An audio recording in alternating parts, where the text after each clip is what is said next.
trying to ash out common sense. This is burn love, burn love, burning through conversations, trying to ash out common sense. This is burn love,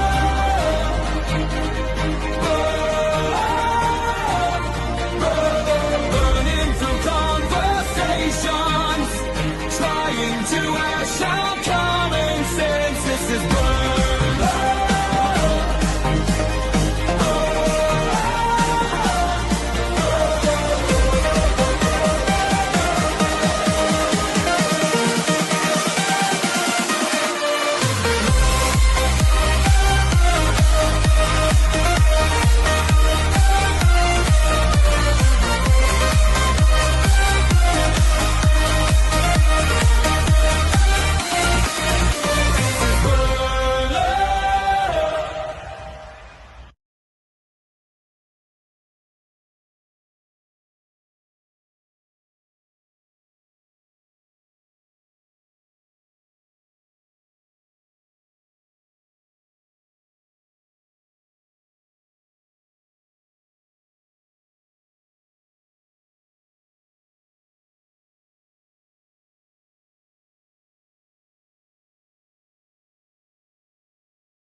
Burn live, y'all. We're burning through conversation, trying to ask y'all some common sense.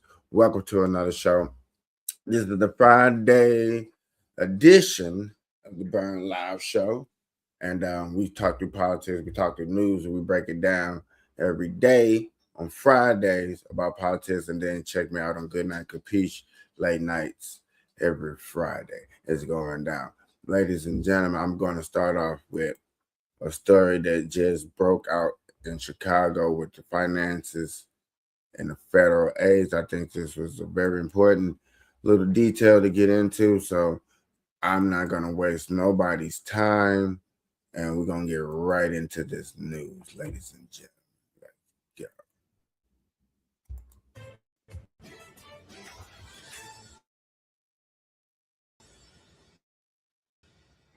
Chicago Mayor Brandon Johnson wants you to know that he is doing a great job. In fact, he's decided to bypass traditional media altogether and head straight to the live stream crowd, appearing with a self-described Marxist influencer who's got millions of followers online. The mayor also wants you to know something else. It is not his fault that his ultra-progressive agenda is struggling. According to Johnson, the problem is the Democrat establishment, wealthy donors, capitalism, everybody but him. The list goes on and on. But don't worry, help is on the way. Johnson says he's building a coalition with some of the most liberal mayors in America. Right now, we are in the process of we're forming sort of a mayor's coalition, much like district and state's attorneys have formed to fight back against federal overreach. He expressed a desire and commitment to work with the city of Chicago, Boston. We have 60 Seattle on board. We have Oakland, Mayor Lee, Mayor Bass, and Los Angeles as well. So federal overreach, he says, is the real problem. He's going to collaborate with all these extremely uber liberal mayors, Charles, to try to fix everything that the federal government has done wrong to his constituents. Sometimes you think that old saying, out of the fire into the frying pan, whatever. I don't know if they need to bring the last one back. I mean, they both are awful. Just the excuses. You live in the most amazing country in the world. We're just, our story, the American story, and it keeps going on and on and on. It's so beautiful. And essentially what you're saying is, sit it out. Don't participate in it. It's unfair. It doesn't want you to participate. We'll find a different way. And there's no socialist story even close to this. And so you can gather a whole bunch of other broken cities and towns and think you can cobble it together and do something in a coalition. But the only people who do well in these socialist societies are the elites, their own elites. And they're the substitute for quote unquote capitalists, right? And Right. Except it's a smaller pool of people, but they have more wealth and more power than even the richest people in a capitalist society do. It's less fair than capitalism is or has been. I don't care how it sounds when you. Now, when you heard that, you were like, capiche. I don't get it. Why did you bring that up? I bring that up to bring you this story so we can cover. Now listen to this. The Board of Education here in Chicago pressing the media for answers about a leaked story today. Yeah, Fox Chicago received a legal letter this morning as part of that investigation, and Paris is here with what's happening. Interesting, Paris. Very interesting, Sylvia and Terrence, now involving members of the media in an internal investigation. And this morning, I received an email at my Fox Chicago inbox from the law firm Salvatore Prescott Porter & Porter. This is a law firm retained by the Chicago Board of Education as board president. Chicago Board of Education used to be run by Brandon Johnson. So this has ties to Brandon Johnson, okay? President Sean Hardin has sought to find alleged leakers on the board who he thinks leaked to members of the media, including me. Now, the letter reads, quote, as you know, we are conducting an investigation involving the CPS Board of Education and communications with the media. We understand you have information relevant to our investigation. If you're willing to talk to us, we would appreciate scheduling time to speak with you. Now, multiple sources on the board tell me President Hardin has threatened to, quote, force the resignation of any board member that he finds leaked information to me about a special public meeting the board scheduled the last week of December. Now, at this meeting, they voted to raise property taxes by the maximum amount allowed by state law. Sources say the board president has also sought to find the alleged leaker to another reporter who had reported on the search for a new CPS superintendent. Now, I reported a story about this meeting back in December, and according to sources, it caught the ire of Hardin, who then retained this law firm to conduct these investigations. And now comes as the board has been involved in a chaotic and delayed search for a new CPS superintendent. The search firm hired to lead that process also parted ways with the board over disagreements on candidates. And watchdog Austin Berg of the Chicago Policy Center, he's long been critical of Chicago Teachers Union and Mayor Johnson. He says he believes Hardin has gone too far, causing a culture. Huh? Do y'all see it? Shall I keep going? Brandon Johnson is around here scrambling for jobs to raise money for what? Also, he has came from here. Why is they linking out information of an investigation when he promised you to get y'all right?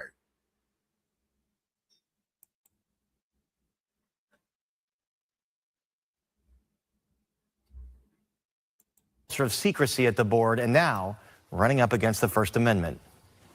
The mayor and the CTU should be calling on him to stop this investigation immediately. And they should be doing that for two reasons. One, it's a waste of taxpayer money at a time when the district is asking for more and more from taxpayers and it's borrowing more and more. And two, this is an attack on the free press. It is an attack on whistleblowers, and it's an attack on the First Amendment. This investigation has been going on multiple months now. I did respond to the law firm that I would not participate in the investigation nor give them information on my own sources, but I did ask them how much they were charging the Board of Education, aka taxpayers, for this probe. I did not receive an answer on that, and the rest is up to our own legal folks here in this building. So it's been interesting. This is happening so fast. Is there maybe a grudge that this is really all about? Because what do they hope to get out of it? And he made a good point. We're spending so much money right now. We're having so many issues to actually hire a law firm. And then hiring. Yet again, I don't mean to be on Chicago's case like this, but you're losing revenue. You're losing businesses. You're losing football teams. You're losing an education system. Your mayor is destroying where you guys live. And every day it just go viral on my mainstream because I didn't wake up and like, hey, I'm finna do my politics day. What are the main topics that are popping or streaming? This right here. But I'm gonna let them finish. A new superintendent is a big issue, so they're spending a lot of time on this. He allegedly, according to sources, wants to find an alleged leaker and then, quote, force their resignation. Although by law, it doesn't appear that he has the ability to just force someone to resign from the board. There is this split on the board. The appointed members appointed by Mayor Johnson with Sean Hardin have been close to the CTU. They want more borrowing. Then there are the elected members who have been opposed to more borrowing, have been trying to put more of a fiscal restraint on the system. And people that he has promised money. All right, man, I'm gonna hook you up. I'm gonna give you some money. I'm gonna do this with you, dog. I promise you, bro. I got you. Yeah.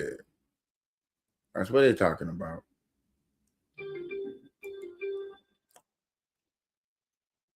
It's amazing that what we be seeing on these damn news coverage. No, it's amazing that a mayor. I'm gonna go back real quick. I just seen something. Damn. It's amazing that these mayors would go through some of the sacrifices and stuff. Dang. And like yet again, Illinois just got hit with a tornado. Drone footage shows Illinois homes diminished by a tornado. I'm gonna get into this other news that's very deep. To me that I'm covering the fact I've been slipping on this. I apologize. The shutdown of the Homeland Security Department, which is causing major disruptions at airports across the country. Today was slightly less of a headache for travelers. More than 2,000 U.S. flights were delayed, according to flight tracking site FlightAware. On Saturday, that number was nearly 10,000. Democrats are demanding reforms to the department's immigration enforcement policies and have offered to fund all non-immigration related agencies. But Republicans in the White House say the entire standoff just needs to end. It is true that we are still far apart on the question of ICE. It is also true that there is no reason at all to hold TSA or the Coast Guard or FEMA hostage. Call your Democrat member of Congress and tell them to fund the Department of Homeland Security. That's what President Trump wants to do, and it's completely ridiculous that the American people are suffering. Let's bring in CBS News Homeland Security correspondent Nicole Skangas. You have some new reports. Yet again, ladies and gentlemen, I'm going to say this. I guess I'm going to just keep saying it. Y'all know Trump is not finna fund immigration. You know Trump is not finna fund immigration. So why do we keep playing these reindeer games with Trump about immigration, knowing that he's not going to budge? Oh, I'm mad at Trump, so I'm just going to shut it down. This going to teach Trump a lesson. No, he's not teaching the Trump a lesson.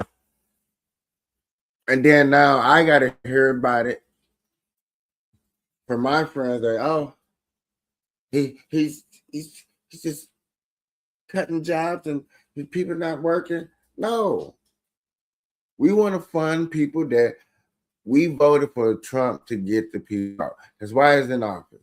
That don't mean, okay, we put him in office, let's make it 4 times as hard for him to do what he needs to do because he's not doing things that's what I would like to say is unconstitutional. He's not being unconstitutional. Y'all killing me with this. You're killing me, Smalls. You're killing me.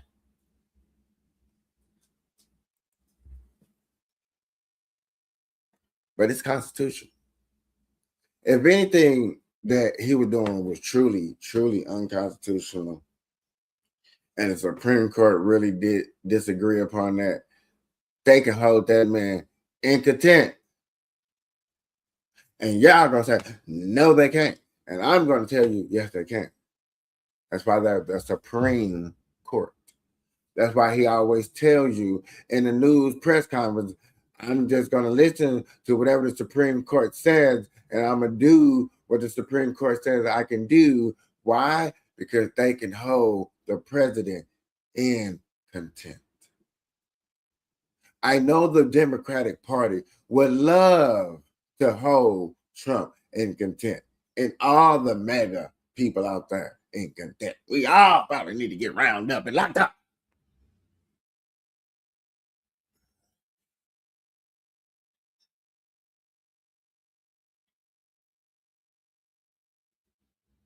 But it's not going to happen.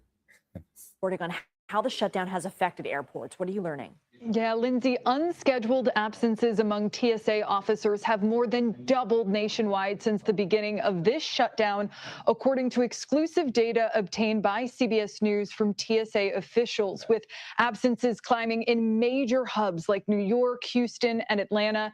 Now, these internal TSA statistics show the nationwide call-out rate.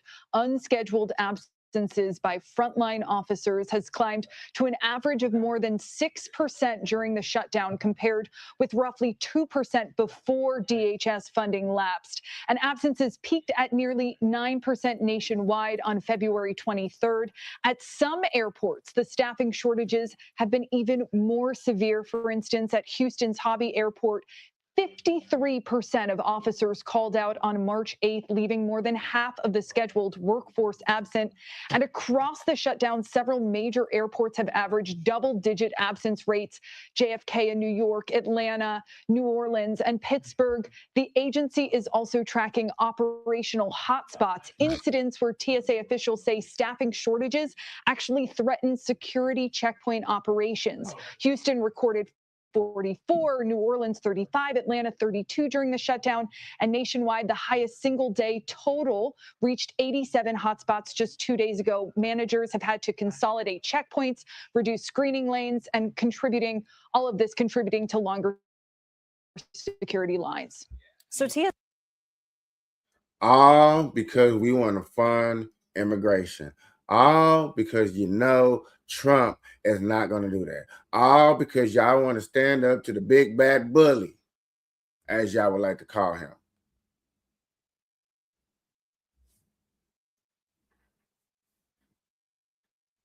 Two years and he's out. What is so hard of letting a person do what they do for 2 years? Vote your Democratic person in, win, and then y'all can make changes. You know what I think was wrong with that picture? You guys know that y'all are not going to win. Democrats know they're not going to win. I never heard the argument of we are going to win. I don't never hear that argument. Never. I'll be looking for that argument. I'll be wondering, like, when is that argument coming down?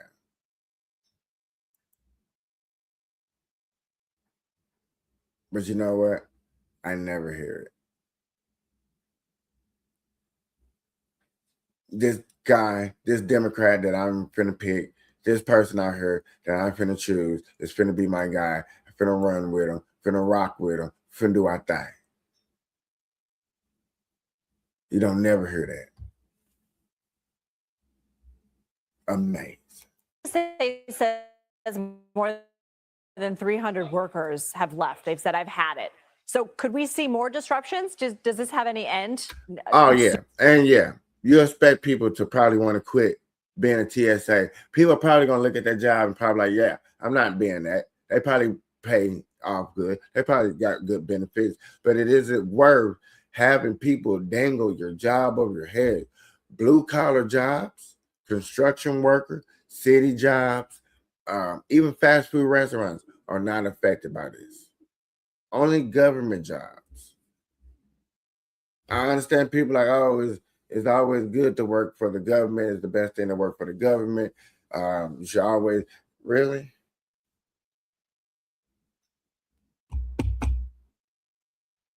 Really? Think about it. Just saying. Just want to put that out there. Yeah, Lindsay, internal data shows TSA has lost 305 employees just between February 14th and March 9th. Departures officials warn are going to take months, if not years, to replace. Like after recruitment happens, training a new TSA officer typically takes 4 to 6 months before they can work independently at a checkpoint. Behind the scenes, DHS officials are warning that the longer this shutdown lasts, the greater the risk that more TSA officers quit, worsening staff shortages, turning this short-term crisis into something long-term. And all of this really points to an uphill battle for recruiting and retaining workers for one of the federal government's most visible frontline. This is going to be one of the parts that's going to have the quickest AI turnaround probably in America. This is probably going to have one of the quickest turnarounds, flat out, straight up. You're not going to see too many people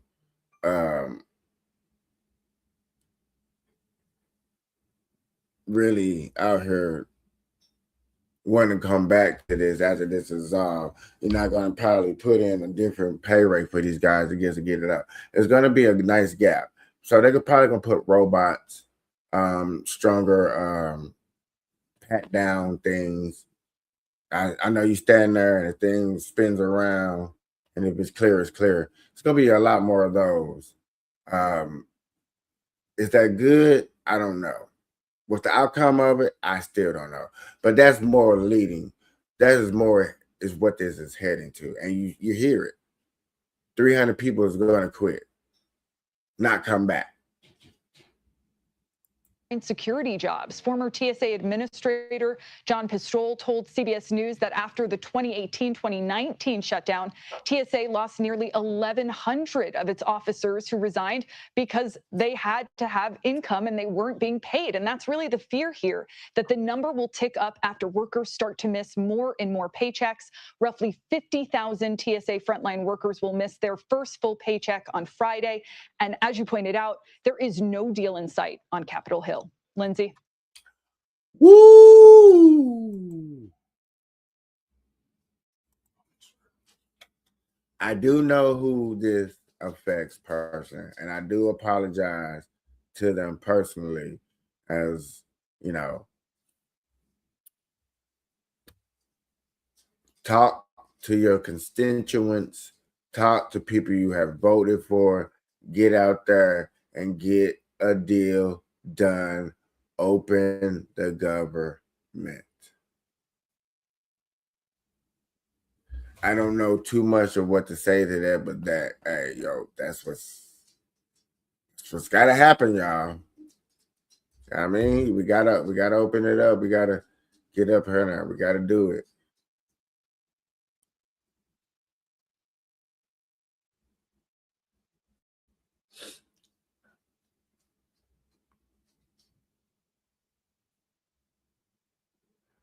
Now, I love the CNN stuff, dog, because they're not talking about the real normals of the norms. They're talking about the little of the little. They want to talk about a small little speculation.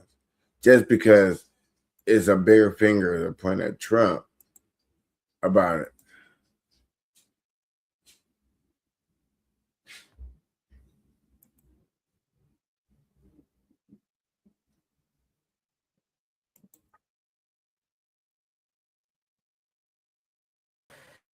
This video shows what experts.